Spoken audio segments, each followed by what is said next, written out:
Bravos Digital Radio. Love music. Information. Everlasting. Great music. Motivation. Golden hit. Thank you for listening and watching bravosradio.com. Oke, pecinta Bravos di mana saja Anda berada, senang sekali berjumpa kembali dengan Anda dalam Visi Koperasi Besar Indonesia. Dan seperti biasanya, di studio ada seorang teman yang betul-betul paham mengenai dunia koperasi, yaitu Pak Irsyad Mokhtar, yang juga Ketua Forum Koperasi Besar Indonesia. Dan untuk selanjutnya akan langsung saja saya serahkan kepada beliau yang lebih tahu, karena saya sendiri kurang begitu paham soal koperasi. Meskipun saya mencintai koperasi dan secara ideologi koperasi sama dengan saya. Ya, Mas Gigin, terima kasih. Para pendengar, kali ini kita akan bicara kembali dengan Pikbes, Visi Besar Koperasi Indonesia. Saya pengen Mas Gigin tetap hadir di ruangan kita karena beliau ini ya analisis ekonomi politiknya tinggi, dan koperasi tidak pernah bisa dipisahkan dengan masalah kebijakan dan kepentingan politik. Pada kesempatan siang ini kita akan berbicara mengenai koperasi di tengah wabah pandemi Corona yang sudah menyebar sejak bulan lalu. Kita kasih judul sekali ini adalah koperasi maju kena, mundur kena, Mas Gigin. Iya. Artinya kalau maju ya berhadapan dengan kondisi pasar yang memang tidak sangat kondusif, anggota yang belum bisa memenuhi kewajibannya. Mundur nggak mungkin tutup. Sementara kebijakan pemerintah baru kemarin, minggu lalu kita berbicara mengenai perlu adanya surat edaran. Sehari kemudian ada surat edaran tentang kebijakan tadi tidak perkoperasian, tadi UKM ada pengurangan pajak gitu. Nah, itu dikomentari agak pedas sedikit oleh tamu kita pada kesempatan siang ini, yaitu Ibu Sri Untari Bisowarno. Ini doktor koperasi, Sri Kandi wanita dari Jawa Timur. Selamat siang Bu Untari. Selamat siang, Waalaikumsalam. Apa kabar Bu? Malang musim apa sekarang? Kalau di Malang kan enak ya? Iya. Agak tersendat suaranya. Kedengaran terus Bu ya? Di sini jelas kok. Nah, ini dengar nih Mas Gigi, Ya. dengar. Iya, bentar, tenang Kabarnya aja. baik, alhamdulillah. Ya. Alhamdulillah sampai hari ini kami masih semuanya dalam keadaan baik-baik. Saya ditemani oleh Ketua 2 Ibu Hesti Setiodia. Ya. Lalu Sekretaris 1 Ibu Benedekta Ya. Yatini. Ini para apa namanya? Yang bantu saya setiap hari untuk mengurus setiap budi wanita ini. Alhamdulillah masih semuanya dalam keadaan baik. Termasuk nih Melati. Nah, karena Melati. Baunya sampai studio loh. Wanginya sampai studio tuh. Iya, jadi Bu Untari, sebelum kita bertanya saya ingin kasih gambaran sedikit tentang perkoperasian kita pada kesempatan siang ini. Beberapa koperasi yang kita datangi semua mengeluh mengenai Corona, COVID-19. Tapi saya kira bukan hanya koperasi, semuanya punya masalah yang sama, terutama lembaga, tentu saja lembaga keuangan. Tapi pariwisata juga babak belur, pokoknya semualah kena. Nah, kemarin itu pemerintah kita minta, minggu lalu saya dengan Mas Gigin, kita bicara gimana caranya supaya pemerintah incas, supaya bisa memberikan pembelaan terhadap koperasi. Saya minta kalau bisa ada surat edaran yang bisa menguatkan koperasi-koperasi berhadapan dengan anggotanya. Karena kalau dibiarkan bisa ras. Ya, ada penarikan uang besar-besaran. Kecuali itu oleh koperasi-koperasi dengan member base yang kuat ya, seperti ada koperasi kredit, ada ya termasuk koperasi wanita ya, Kopwan Jawa Timur saya kira member base-nya kuat dengan sistem tanggung renteng. Mudah-mudahan di tempat Ibu Untari tidak begitu kencang ya goncangannya. Tapi kita mau tahu nih Bu, kira-kira gimana KSB Setia Budi Malang menghadapi Corona 19 kaitannya dengan anggota? Ya. Jadi terima kasih Pak Ersat bersama dengan Mas Kiki dan seluruh kawan-kawan seperjuangan koperasi se-Indonesia bahwa Corona ini memang memberikan sebuah dampak yang luar biasa. Dampaknya adalah dampak kegugupan, dampak kecerdasan kalau yang saya lihat. Dari gugup ini kemudian menjadi cerdas. Kenapa? Karena pada saat kita memiliki sistem yang sudah terbangun dan kemudian kita tiba-tiba dikejutkan oleh situasi seperti ini, karena kita sebenarnya sudah mulai tahu sejak Oktober ketika di Wuhan. Cuman kapan akan sampai ke Indonesia, itu kita masih mengikuti seluruh perkembangan pemerintah. Nah, pada saat sudah pemerintah menyampaikan bahwa di Indonesia sudah ada corona, lalu KLB sampai dengan tanggal 29 Mei, di Maret itu, di bulan Februari, Januari, saya sudah ancang-ancang bersama pengurus. Ayo, ini kita bakalan kena bahaya. Saya bilang begitu. Kita mesti menyusun sebuah rencana strategis baru yang bersifat taktis untuk selama setahun ini, kira-kira akan mengubah seluruh rencana kerja kita. Maka saya sudah persiapkan bagaimana skema-skema yang akan kami lakukan untuk menghadapi ini. Kami punya tiga skema. Namanya skema waspada, lalu siaga 1 dan darurat. Di waspada ini kami masih menggunakan cara yang sifatnya normally cara. Artinya apa yang terbangun dari sistem ini tetap kami kerjakan dan alhamdulillah bulan Maret tidak ada goncangan sama sekali. Maret. Laporan keuangan close, saya melihat masih ada pertumbuhan SAU, pertumbuhan omset dan sebagainya. Kenapa begitu? Karena kami punya sebuah siklus. Siklusnya adalah kami punya ketika anggota mulai berinteraksi dengan koperasi itu, dimulai dengan tanggal 5 kami pertemuan dengan seluruh PJ kelompok atau ketua kelompok. Dari situ kemudian pertemuan kelompok sampai dengan tanggal 15, mereka semuanya kan harus mengangsur ke kantor besoknya atau one day service. Maka di bulan Maret itu tidak ada problem begitu. Nah, tapi ini bagaimana kami menyiapkan ini? Kami sudah list ini asetnya SBW apa aja. Oh, asetnya ada SHU, ada dana cadangan, ada DBA, ada TR Komando, ada simpanan Manasuka. Ini saya klaster-klaster. Ya. Wah, kok putus? Ya, aduh maaf nih putus nih. Ya. Jadi, ya silakan Pak Irsat. Ya, Bu Untari. Halo. Iya, rupanya kabelnya kena wabah juga ini. Iya, gerogoti corona. Ya Pak Gigin, tadi Bu Untari sudah menyampaikan bahwa mereka aman-aman saja walaupun merubah semua program kerja mereka. Yang saya lihat dari mereka itu adalah anggota mereka yang solid ya. Itu dengan adanya tadi bilang kelompok itu sebenarnya tanggung renteng. Mereka punya sekitar 11.000 anggota. Mereka ada kelompok-kelompok. Satu kelompok itu 50 sampai 200 orang gitu. Nah mereka itulah yang berinteraksi. Kalau ada pinjaman, ketua kelompoknya datang ke koperasi. Sehingga mereka memang solid di ujungnya. Nah koperasi-koperasi lain kayaknya belum seperti ini. Artinya koperasi lain punya model-model yang berbeda gitu. Tetapi ini saya memang menarik dengan Bu Untari, pengen tahu bagaimana dia bisa mengelola anggotanya itu. Iya, karena kita ketahui bahwa koperasi ini kan identik dengan wong cilik ya. Jadi betul-betul harus dikelola secara profesional dan sangat berhati-hati karena bagi orang cilik itu kalau udah kehilangan duit cari lagi susahnya setengah mati. Iya. Ya. Rupanya Silakan di Bu. sananya dapat panggilan.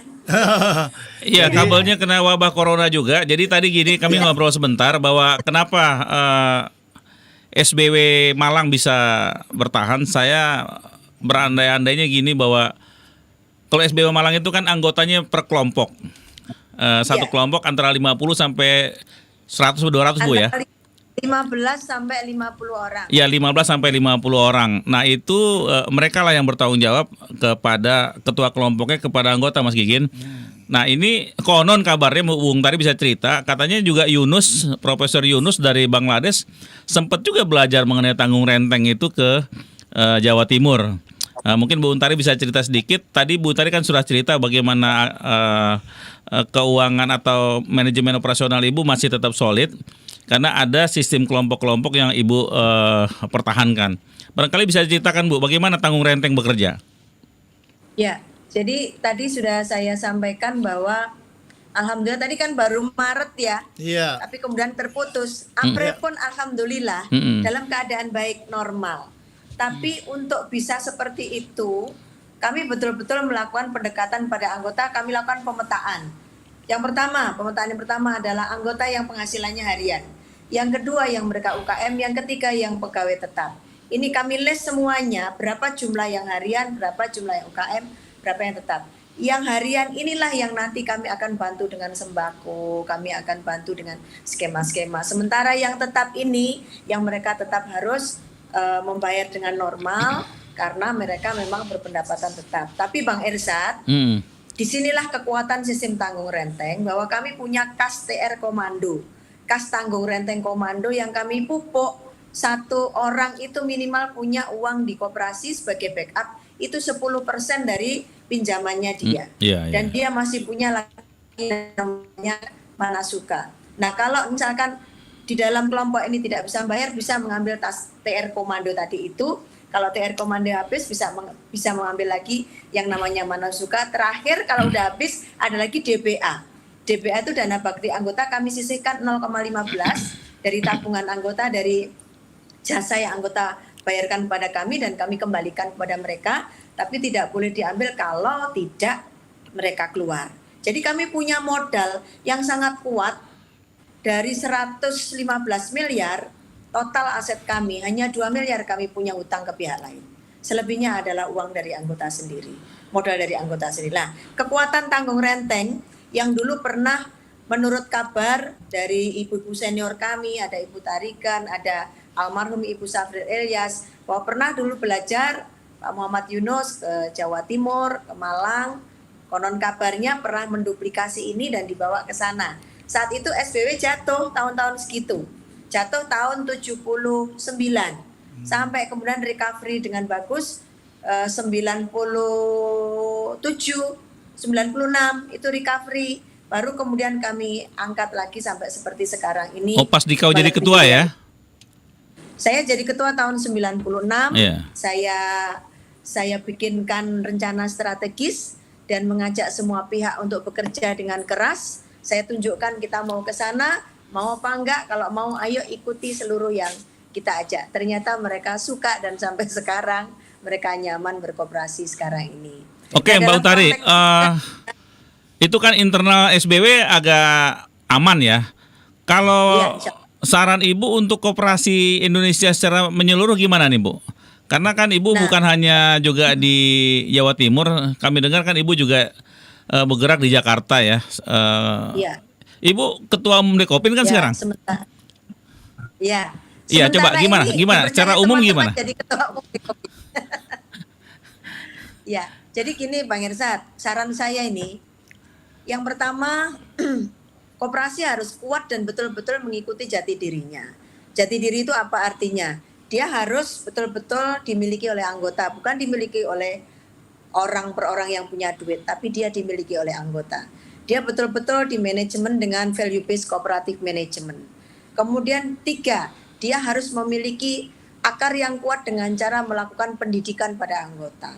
Nah kalau 3 ini betul-betul dilakukan, maka dia betul-betul member base dan ada sense of belonging dari anggota. Tapi kalau pendidikan tidak dilakukan, saya nggak yakin kalau itu koperasi yang benar. Kenapa begitu? Karena pasti dalam rangka dia menginginkan koperasinya nggak kuat karena tidak punya rasa memiliki. Nah, rasa memiliki itu dibangun dari edukasi atau pendidikan koperasi untuk anggota-anggota itu. Nah, bagaimana sekarang dengan teman-teman koperasi yang lain? Saya kira memang saya tidak waktunya untuk mengatakan baru pendidikan sekarang. Tapi itu harusnya sudah dilakukan lama sekali ketika itu menjadi koperasi. Nah, bagaimana supaya sekarang bisa bertahan? Tolong lakukan treatment kepada seluruh anggota. Kalau sekarang ada virtual office, ada virtual conference, ada teleconference, lakukan itu untuk melakukan pendekatan pada anggota, berikan penjelasan terhadap koperasinya, situasinya bagaimana, lalu berikan transparansi, berikan pengertian agar mereka mengerti bahwa koperasi ini bukan miliknya orang per orang, tapi miliknya orang banyak, yang modalnya dari orang banyak. Kalau kemudian minta kebijakan-kebijakan seperti yang disampaikan oleh Bapak Presiden melalui OJK dan sebagainya, matilah koperasi kalau bisa seperti itu caranya. Kenapa? Karena kita ini bukan milik perseorangan. Maka Oke, Bu. Bu Un. diwujudkan. Iya, tadi kan Ibu mengatakan bahwa koperasi itu adalah pendidikan. Artinya kalau tidak ada pendidikan dia bukan berkoperasi. Selama ini apa ada yang kosong, Bu, dengan pendidikan perkoperasian? Karena saya juga kalau saya tanya di lembaga lain, pendidikan koperasian selama ini agak ruang hampa.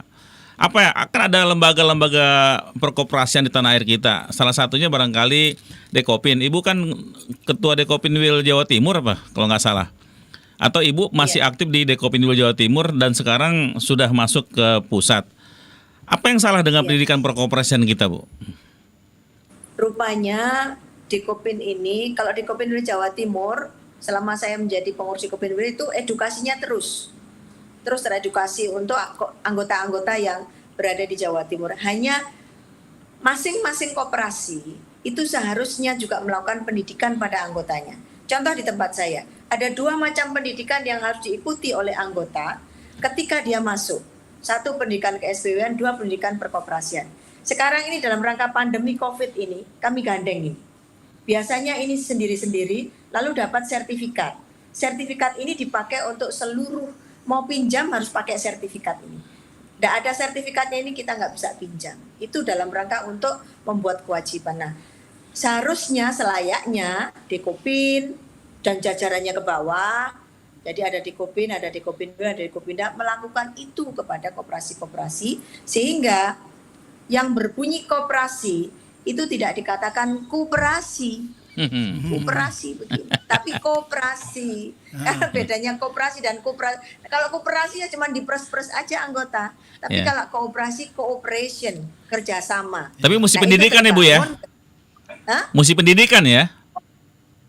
Pendidikan dan Iya, karena kawan di samping saya ini Mas Gigin belum ikut pendidikan kayaknya, baru jadi anggota koperasi.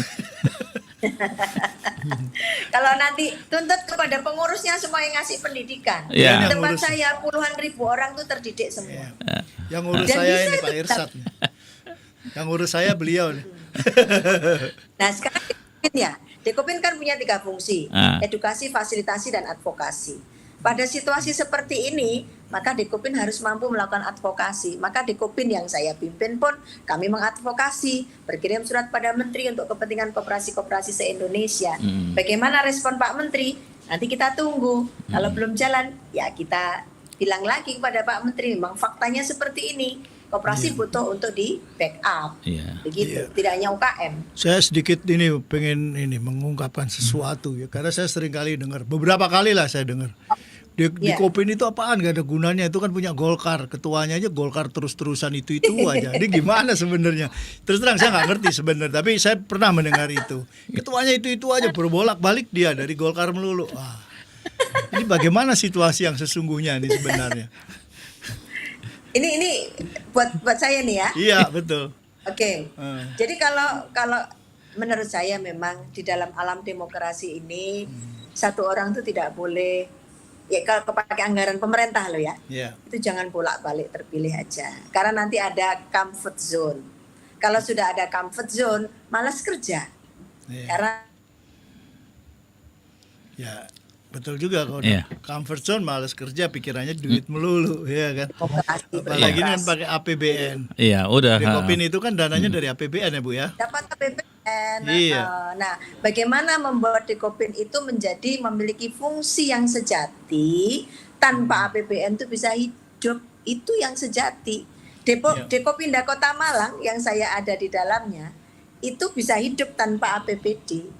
Tapi memang tidak semuanya begitu karena sudah terlalu tergantung dengan itu.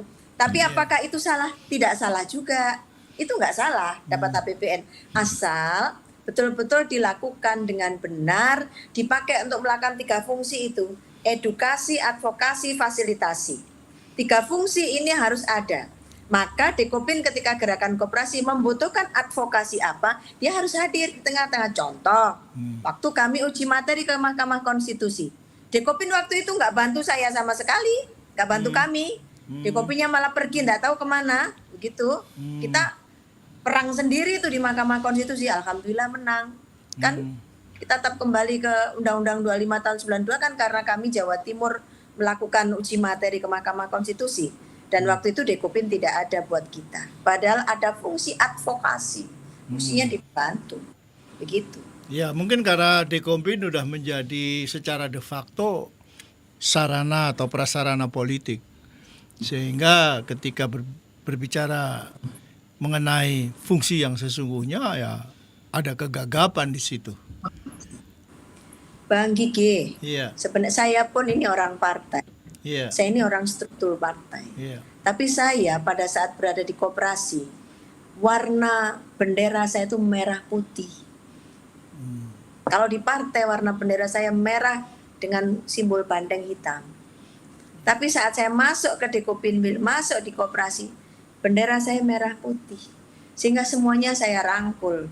Dan itu tidak boleh menjadi kemudian hanya untuk partainya sendiri, tapi untuk semuanya. Mestinya begitu. Siapapun yang berada di sana, entah itu dari partai politik apa, silahkan. Tetapi ini untuk kepentingan bagaimana seluruh gerakan koperasi terwadahi. Maka saya tidak pernah pilah-pilah. Kalau sudah mengatakan koperasi, kepentingan koperasinya, oh Pak itu ternyata partainya B, partainya A. Di dalam koperasi saya ini anggota saya partainya macam-macam. Tapi kalau pemilu milih saya semua. Partainya macam-macam, bener. Partainya macam-macam enggak. Semua PDI Perjuangan enggak.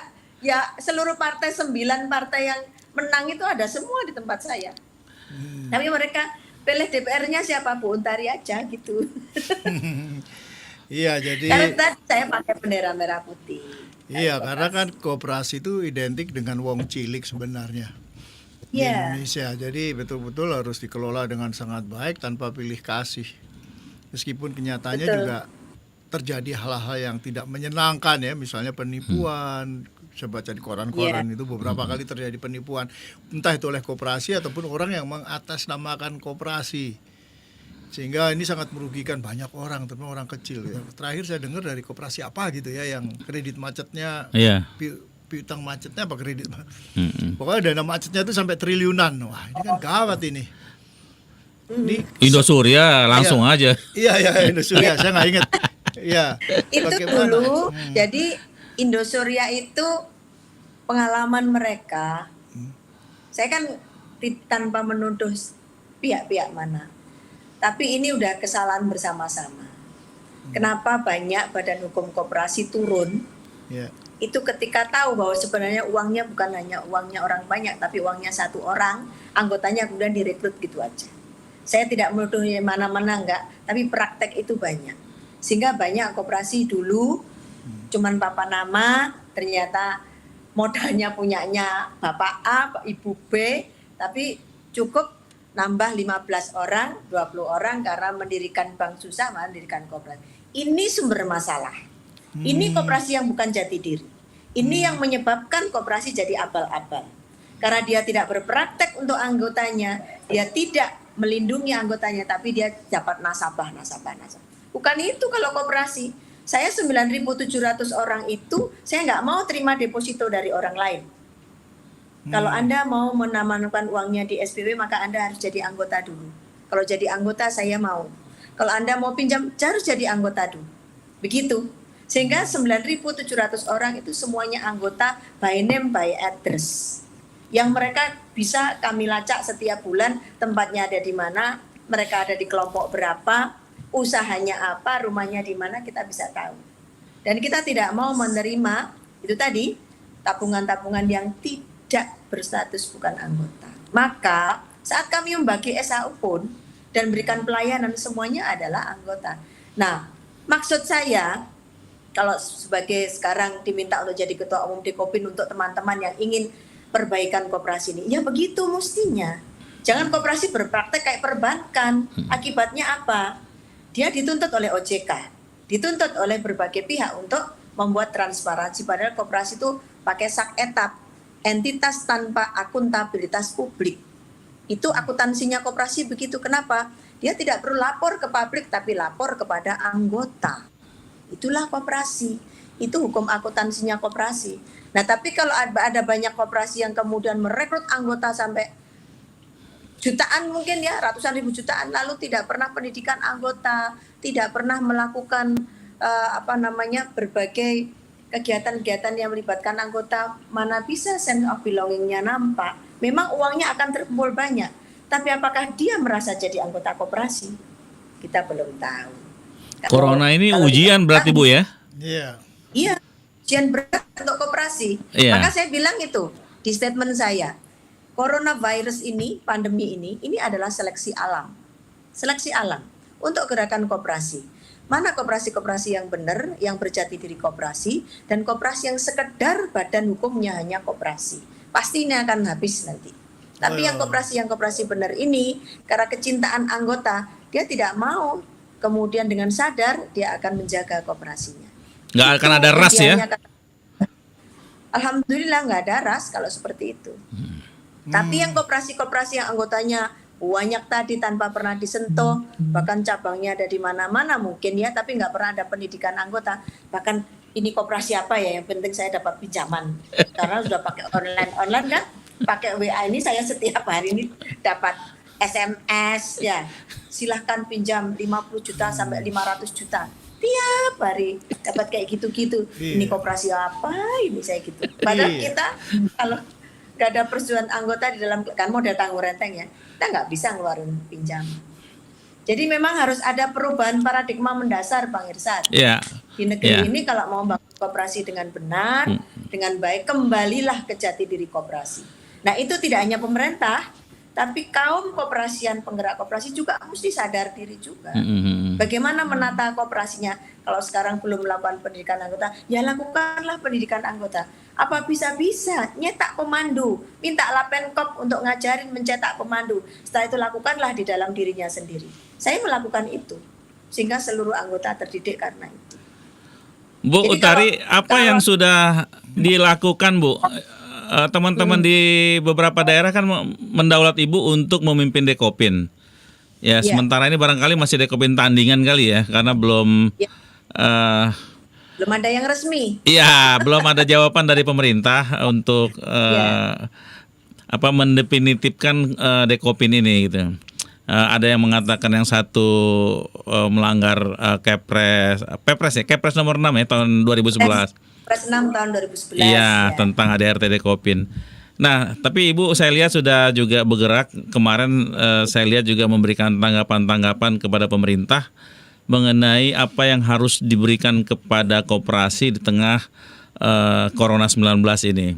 Karena sekarang yang dibutuhkan koperasi itu bukan sekedar relaksasi ya Bu. Korelaksasi itu kan sekedar memperpanjang atau menunda atau reschedule pinjaman. Tapi yang dibutuhkan koperasi sekarang ada semacam dana segar. Saya tidak tahu koperasi yang butuh dana segar ini apakah koperasi yang terindikasi yang Ibu Untari sampaikan tadi, atau koperasi yang dimiliki oleh Pak Juragan, atau koperasi yang memang member base-nya kuat dengan tanggung renteng. Apa saja yang sudah dilakukan, Bu? Ya, jadi tanpa bermaksud untuk mendahului apa yang diputuskan oleh pemerintah, karena masih dua kan ya, yang di bawah saya dan di bawah Pak NH.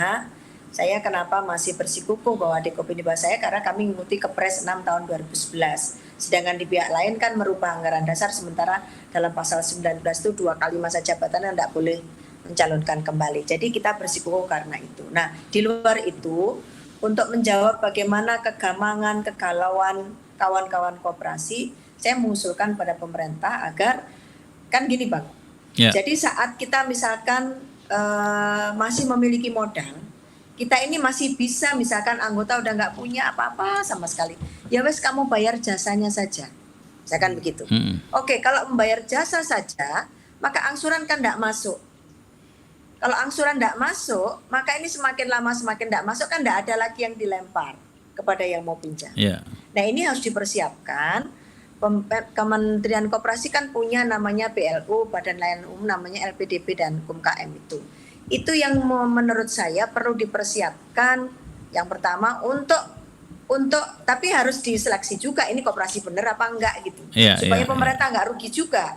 Karena begitu digelontorkan jerat, waduh, siapa orang enggak mau uang, koperasi ya kan? merpati ya Bu ya. Apalagi di kampung semuanya pasti mau. Maka harus ada seleksi. Bagaimana caranya mencari koperasi-koperasi benar, tentu itu dengan laporan keuangannya yang betul dan dicek ke lapangan. Nah, dari situ itu LPDB itu bisa dipakai untuk ngurus koperasi se-Indonesia. Apakah cukup? Memang tidak akan cukup, tapi kalau diseleksi bisa cukup. Nah, apalagi yang lain? Perbankan pemerintah. Perbankan pemerintah ini kan juga punya safety modal yang bisa dipakai untuk menggulirkan kepada koperasi yang benar-benar dia koperasi yang produktif, koperasi yang anggotanya betul-betul ada, dia mampu untuk mengembalikan ekonominya lagi, kayak begitu itu yang sekiranya menurut saya perlu diberi. Lalu kemudian pajak, kemarin kan saya melihat ini 6 strateginya Pak Menteri itu salah satunya memberikan keringanan pajak untuk UKM. Mohon disadari oleh seluruh pejabat kementerian bahwa ini namanya Kementerian Koperasi dan UKM. Koperasinya itu di depan, bukan di belakang. Sedangkan UKM itu senantiasa bernaung di bawah koperasi. Ini UKM-nya, ini koperasinya. Contoh saya, di tempat saya ini. Ada berapa tuh Mbak Desi? 896 orang yang ber-UKM. Ya, 896. Lalu ada lagi yang di KPPK itu hampir 700 orang. Ini semuanya UKM mulai kecil sampai agak tengah, agak gede. Tapi bernaung di bawah SBW. Nah kalau yang direlaksasi dikurangi pajaknya hanya UKM, sementara koperasinya enggak, kan ya kurang. Kita ini bayar pajak mulai PPh pasal 21, PPh pasal 23, PPh pasal 25. Nah kalau ini di UKM ini dikurangi, tentunya di koperasi juga harus dikurangi supaya kita tidak berat-berat bebannya. Kami tahu pendapatan pemerintah terbesar dari pajak, tapi juga ini harus mendapatkan perhatian agar kemudian teman koperasi ini tidak terlalu berat. Tidak yang berikutnya gitu Pak ya. Esa dan Mas Kiki, koperasi ini kan ada namanya Askrindo, Asosiasi Koperasi Retail. Contoh tempat saya kan juga punya mart ya, itu masuk dalam Askrindo. Kenapa sih kita tidak diberi kesempatan untuk menyalurkan BNPT, telur, beras, minyak? Lah saya punya semua.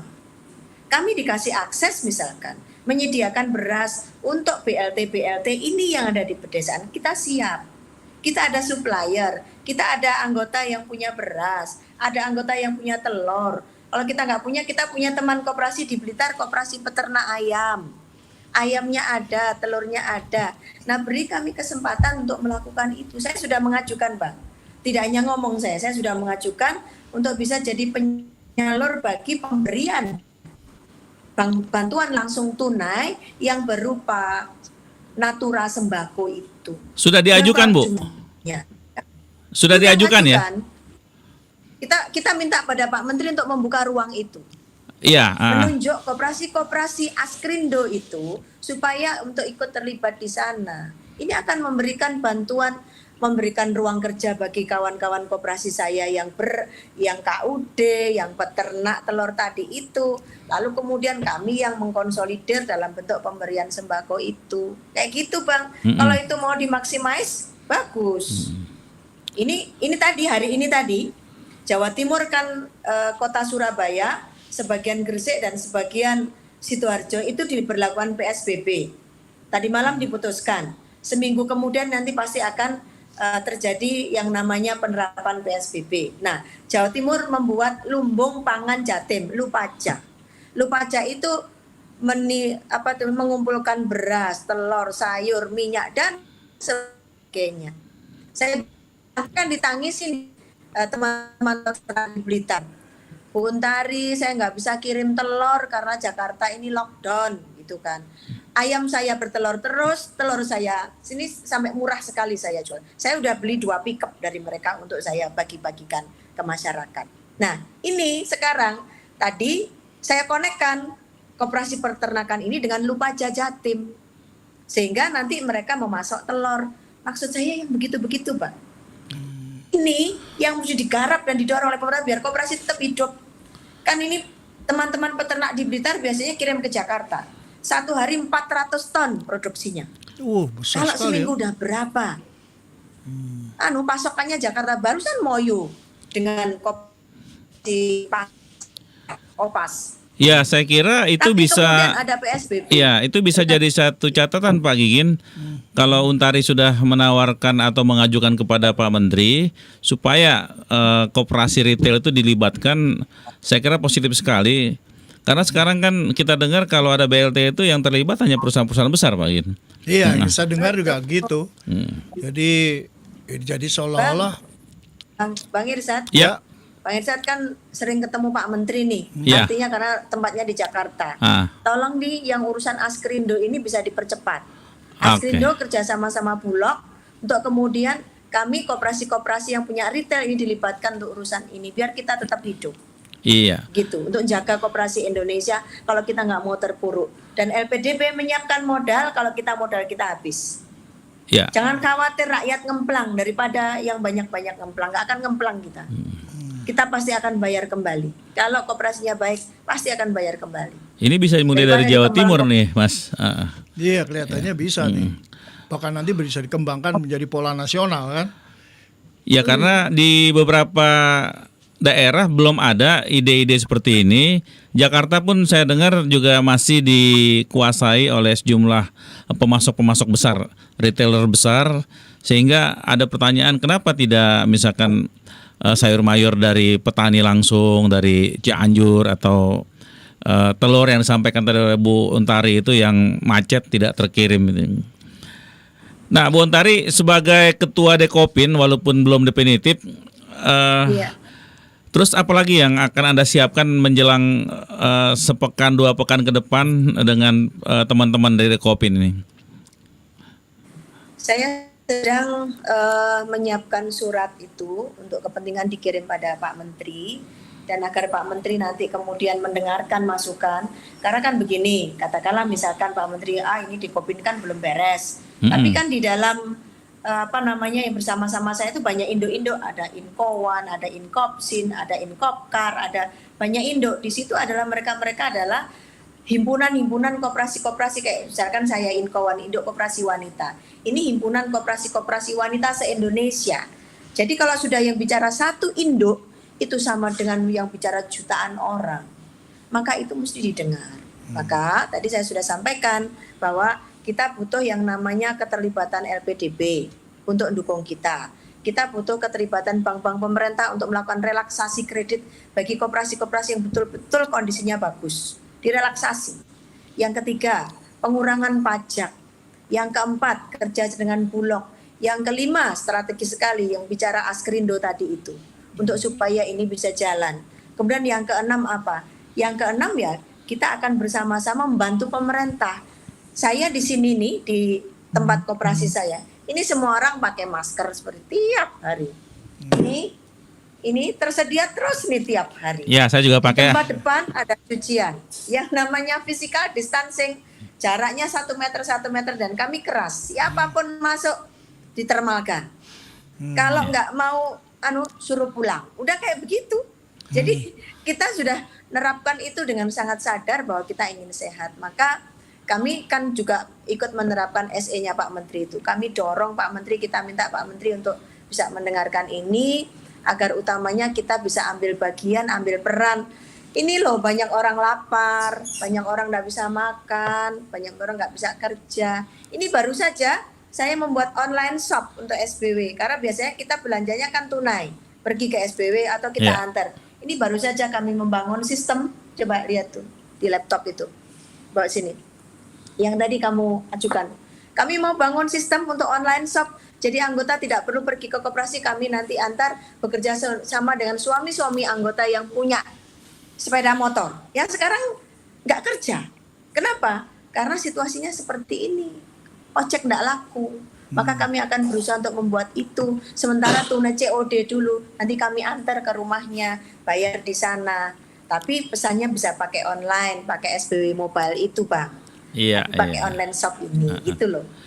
Ini gimana orang kecil kalau nggak kita yang mikirkan, nggak ada, kasihan mereka. Iya, Aku Bu Untari, aja bawa. kayaknya memang Anda sudah layak masuk di pentas global ya.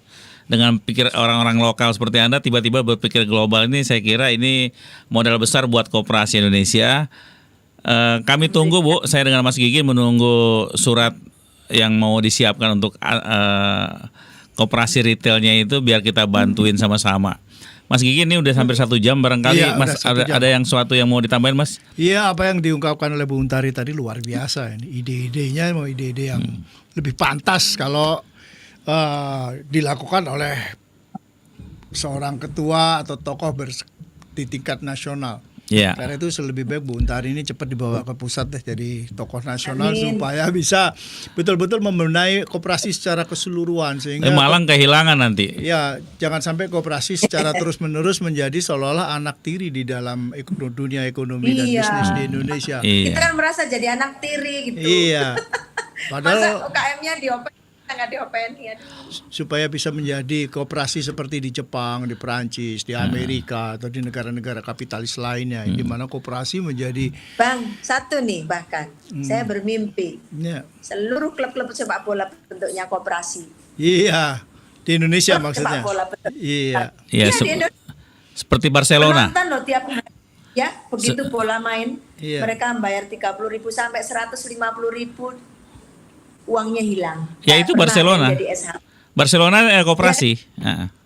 Iya. Ya, Ini oke. saya mau bantu Arema untuk bikin itu. Ya, Wah, mantap, mantap. setuju. Waduh, tapi saya Persebaya nih. Iya, Bu, sebelum Ntar tak bantu bayang. Iya. Bola gimana caranya mereka bernafas. sebelum kita akhiri barangkali ada pesan dari Ketua Umum Dekopin yang akan definitif. Baik, terima kasih untuk seluruh sahabat-sahabat koperasi se-Indonesia, teman-teman Indo, teman-teman di Kopinwil, di Kopinda, dan sahabat-sahabat koperasi semuanya se-Indonesia, sabar. Yang pertama sabar. Sabar menghadapi cobaan Allah ini, karena ini bukan kita saja tapi seluruh dunia. Kita alhamdulillah beruntung melihat cobaan Allah. Coba kita hanya dapat cerita dari Quran tentang kisah air bah Nabi Nuh. Hari ini kita melihat cobaan Allah di seluruh dunia. Next mungkin kalau ada Alkitab lagi saya nggak tahu akan dicatat pada suatu waktu tahun sekian ada seperti ini dan kita ada di dalamnya. Dan saat kita ada di dalamnya, kita bisa melihat mana orang-orang sejati dan mana orang-orang yang palsu. Yang sejati adalah mereka tetap bekerja dalam kondisi seperti ini. Tapi yang palsu pasti mereka melarikan diri, tidak mau keluar dari sarangnya karena menikmati ketakutannya. Maka jangan pernah takut, ya sabar, jangan pernah takut berjuang, teruslah bergerak. Koperasi bangkitlah berdiri seperti permintaan Bung Hatta bahwa kita harus menjadi bangsa yang besar, berdiri di atas kaki sendiri seperti permintaan Bung Karno di dalam Trisakti. Maka disitulah kita akan kuat dan jangan lupa 7 prinsip koperasi dilakukan. Jangan lupa perbaiki koperasinya sendiri-sendiri. Tidak perlu tuding sana tuding sini, tapi perbaiki koperasinya sendiri-sendiri. Tapi juga tetap advokasilah gerakan koperasi ini menjadi satu payung besar bersama agar koperasi Indonesia tetap jaya selama. Iya, terima kasih Bu Untari. Bravo. Saya kira ini satu masukan yang berharga buat perkoperasian Indonesia. Mas Gigin, kita sudah dengarkan satu input baru tentang perkoperasian kita. Next time atau next week kita akan coba cek lagi bagaimana perkembangan koperasi-koperasi produsen. Ya. Ya, mestinya kan mereka terlibat nih dalam pengadaan barang ini. Apakah mereka dilibatkan atau tidak? Nanti kita akan coba undang mereka bicara dengan kelompok kita di sini sehingga kita semakin jelas pemihakan dari pemerintah terhadap koperasi. Baik, Mitra Brapos Radio Indonesia, sampai di sini kita akhiri. Terima kasih. Assalamualaikum warahmatullahi wabarakatuh. Ya, bravos. Bravo.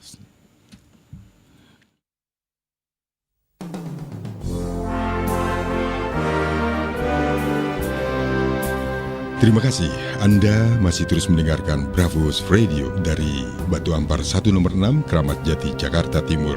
Bravos, Bravos, your digital radio station.